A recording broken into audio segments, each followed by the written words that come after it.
Hello, ladies and gentlemen. You're watching the news live, and welcome to this English news edition coming up in the next 20 minutes. President of the Republic Abdel Aziz Bouteflika summons joint parliament session on Wednesday, the 3rd of February, for a session on the draft revised constitution. Plus, R&D leader Mr. Ouyahia said that the Intelligence and Security Department, DRS, has been dissolved and 3 general security directorates have been set up and directly attached to the Presidency of the Republic. And also coming up, a delegation from Syria's main opposition group flew to Geneva today, Saturday, to assess whether to join Damascus government officials in United Nations brokered peace talks after days of delays.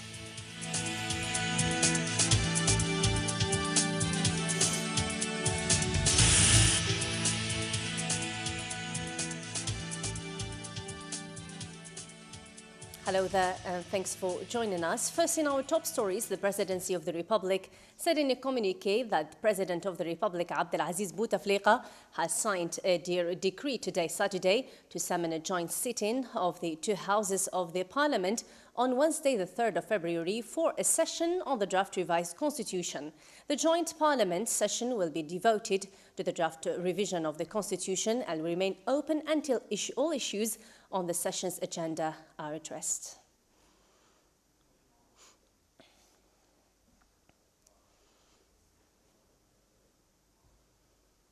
Always with the same file, the country's most important document, the Constitution, is getting closer to being ratified this Wednesday in the parliamentary vote. If the majority approves it, it will not go through a popular referendum, the very thing that the opposition is seeking. The latter says that without the consent of the people, the new constitution of Algeria loses its credibility. Lamia Ashush. The Constitutional Council's approval of the draft constitution amendment and the President's summoning of a joint sit-in of the 2 houses of Parliament on Wednesday for a vote in session on the draft revised constitution has frustrated the opposition, who is seeking a popular referendum on the matter, and whose last hope now is that the 3/4 of the MPs will not vote in favor of the amendment, making the referendum the sole remaining option.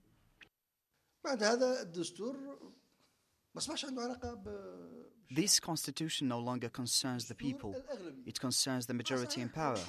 It's true that it's the constitutional right of the president and the majority to set up a constitution with its pros and cons. But we cannot say it's a consensus constitution.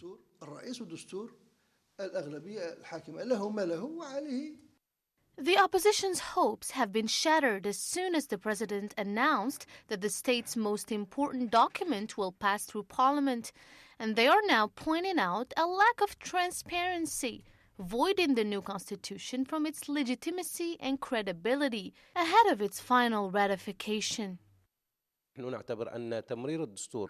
We consider the passing of the constitution through Parliament as a negative point, which compromises its legitimacy, because it's supposed to go through a popular referendum. It's true we're going through a rough financial situation, but we don't think that the cost of a referendum will affect that. Algerians will recall a constitution that lacks credibility because it did not go through a referendum. If the opposition is playing over time in the process of the draft revised constitution ratification, the government, for its part, is betting on the suggested amendments and reforms in order to face up to the current oil crisis and, most importantly, set up for the new republican system it hopes to implement. Speaking during a press conference held at the end of the 5th session of the National Council of the National Democratic Rally, or R&D, the Secretary General of the party, Mr. Ouyahia, said that the Intelligence and Security Department, DRS, has been dissolved and 3 general security directorates have been set up and directly attached to the Presidency of the Republic. This and more in the following report by Karim Fazakri. In a press conference, Mr. Ahmed Ouyahia, the chairman of the President's cabinet, confirmed today, Saturday, the dissolution of the Intelligence and Security Department, DRS, and its replacement by 3 independent directorates attached to the Presidency of the Republic. The DRS, Algerian Directorate of Secret Intelligence, no longer exists. It has been dissolved. Now I read the Directorate of so-and-so. There is no longer a directorate. Now we have different entities directly linked with the presidency. There is an advisor at the presidency in charge of coordination between the security bodies linked to the presidency. The Secretary General of the RND political party has officially denied that his party is in conflict with the FLN, but it is rather a strategic partner. They rumored that there is a conflict at the upper house of parliament between the RND and the FLN party. No, that's not true. If we take the ballot box into consideration, we have the majority. The FLN party is a strategic ally for the RND. We haven't lost our minds yet to support the same president and sit in the same government and make of it our adversary.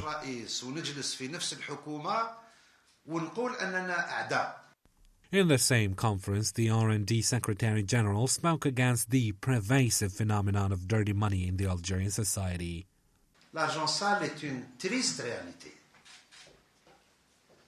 Dirty money is a sad reality. It is a reality, unfortunately, at the electoral scene. It is totally normal that such financial lobbies exist, but that there are people who buy votes? Now that's shameful. This is a reality, and I'm not accusing anyone. This is an Algerian reality. This is a reality which us, Algerians, politicians, governors, and society should step by step fix and make it decrease by first denouncing it, then have enough time to completely eliminate it. Mr. Ouyahia's statements come to clear off many ambiguities and rumors circulating around Algerian media regarding the dissolving of the Algerian secret services and the potential conflict between his party, RND, and the FLN party. All in all, these statements are yet to create more interpretations and stir a lot of debates.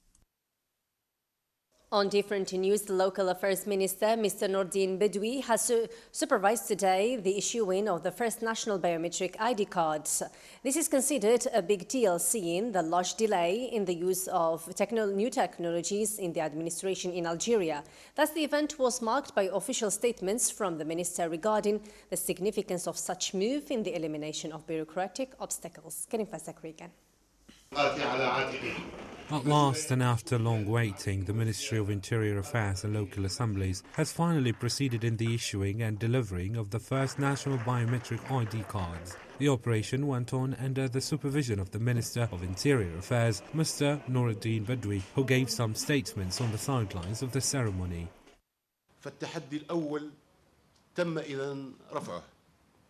We have overcome the first challenge, waiting to come out victorious in face of other challenges in our long path. This biometric ID card is the key to e-administration, and it's an opening toward a demanding future. It is the facilitating element in the transition for tomorrow. The delivery of the national biometric ID card today didn't require people to bring any other kinds of documents. And this is a true and paid-in proof for the complete elimination of other administrative documents, which was difficult and heavy on the Algerian citizen. The biometric ID card will enable all the Algerian citizens across the national territory and abroad to get their civil status documents through internet network.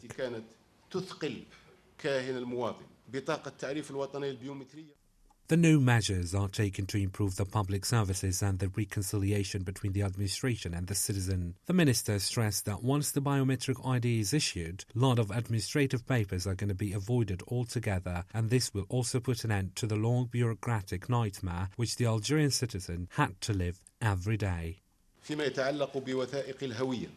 As for the relevant documents to get the ID card, the Interior Affairs Ministry made sure to develop the public administration to reach the level of transparency, convenience, and security standards. Algeria has a large delay in the use of new technologies in the administration. So with the issuing of the first biometric ID card, other forms of electronic administration will manifest. It seems that with the latter, all the municipality halls are going to be equipped with a single pickup window for the issuing of official documents such as driving licenses, passports, vehicle registration, and national identity cards. Amid the unstable security situation in the region, People's National Army carried out mini-carding operations where they managed to take down 4 terrorists belonging to a terror group which carried cowardly attacks against army forces in Eid al-Fitr 2015. Usama Snoussi. The stable commitment and the continuous determination of People's National Army enabled them to take 4 terrorists down belonging to the bloody terrorist group which carried out the cowardly attack against army members on Eid al-Fitr's Eve of 2015. The quality process performed by army forces to eliminate terror acts and techniques, which was carried out by an army platoon belonging to the operations sector of Ain al-Difla in the military region 1, was the result of intense search and guarding in the region of Wulad Hamida in the municipality of Wulad Jam'a at the borders of Midyat province. The professional work of army forces is characterized by strong will and determination amid the unstable political situation in the region. Chief of Staff Lieutenant Ahmed Gaid Saleh urges officers and soldiers to improve their performance in their missions in order to eliminate the plague of terrorism in our country. The Army's achievement in the province of Ain Difla shows the capacity and capability of the Algerian military institution to eradicate anything that jeopardizes Algeria's stability and its borders. Algeria's army confirms its readiness to protect the country and ensure its security and stability, raising challenges according to the assignments authorized by the Constitution. Moving on to world developments, African heads of state are expected to address some of the most pressing violent conflicts on the continent, such as Burundi and South Sudan. They are meeting in Addis Ababa for 2 days at African Union headquarters. Despite its theme of human rights with a particular focus on women, this African Union summit is once again focused on security issues. With 17 African countries holding elections this year, including Algeria, the consequences of leaders clinging to power is also frequently discussed.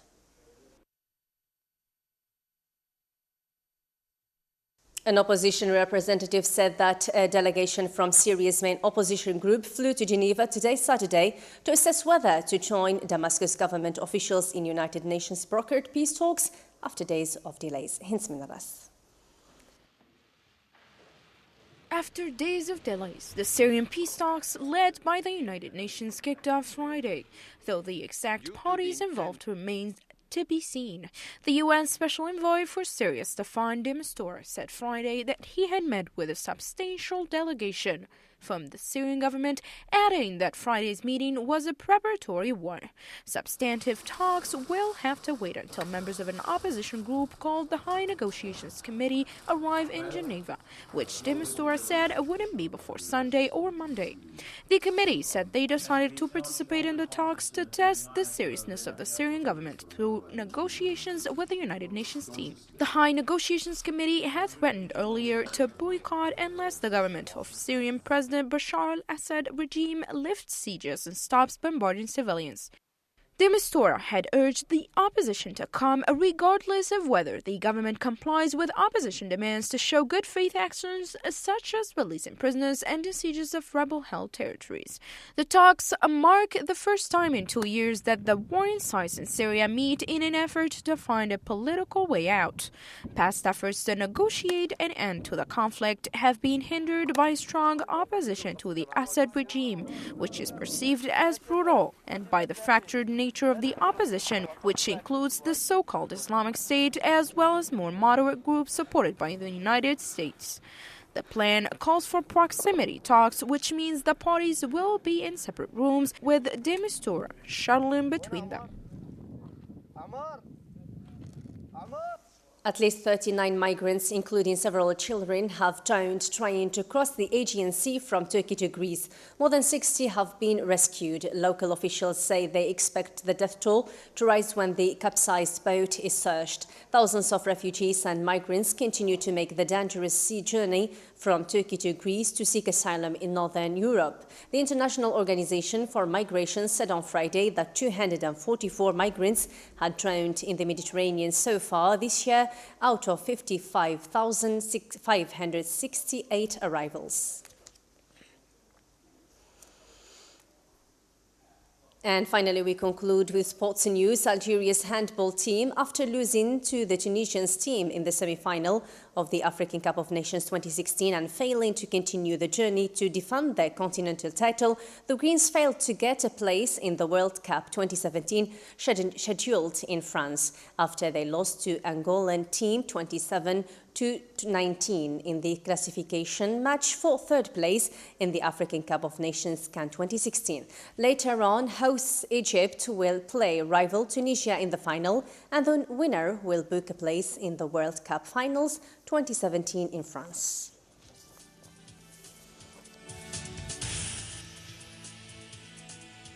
Before we wrap up our English news edition, let's have a reminder of our main top stories. President of the Republic Abdel Aziz Bouteflika summons joint parliament session on Wednesday, the 3rd of February, for a session on the draft revised constitution.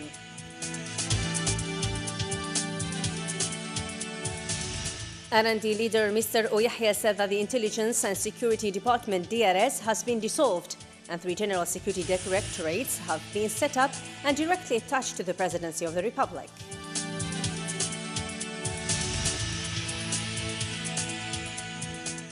A delegation from Syria's main opposition group flew to Geneva today, Saturday, to assess whether to join Damascus government officials in United Nations brokered peace talks after days of delays.